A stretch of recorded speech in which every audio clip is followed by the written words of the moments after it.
ఏమిటి పోలీస్ వర్గం కదా, ఒకప్పుడు పోలమ్మ అని ఉందిట, ఇవాళ చాకలి కులంలో పుట్టింది.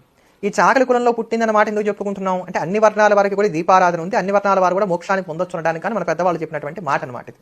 ఈ పోలమ్మకి పెళ్ళయింది. ఇవాడు అత్తగారికి గయ్యాలితనం ఎక్కువ, ఎందుకో ఇవాడంటే పడేది కాదు.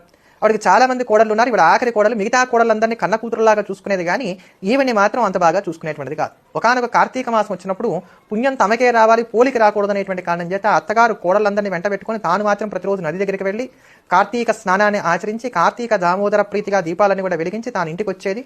తన ఆఖరి కోడలైనటువంటి పోలమును మాత్రం తీసుకువెళ్ళేది కాదు. ఇంట్లో కూడా ఇటువంటి దీపారాధన లాంటివి ఏవి చేయకుండా ఉండడానికి కావాల్సినటువంటి కట్టుదిట్టమైనటువంటి వ్యవస్థ చేసి ఆవిడ వెళ్తూ ఉండేది. ఇలా ఉండగా ఎంతో శ్రద్ధ కలిగినటువంటి పోలమ్మ ఉన్న దాంట్లోనే భగవంతుడి యొక్క అనుగ్రహాన్ని పొందడం కోసం అని చెప్పని ఇంట్లో పత్తి చెట్టుకి కాసినటువంటి పత్తికాయ నుంచి కొద్దిగా పత్తి తీసి దాంతో ఒత్తి చేసుకొని చల్ల చిలకగా కవ్వానికి వచ్చినటువంటి వెన్న ఏదైతే ఉందో ఆ వెన్న తాలూకు దాన్ని తీసి ఈ పత్తికి రాసి అంటే ఈ ఒత్తికి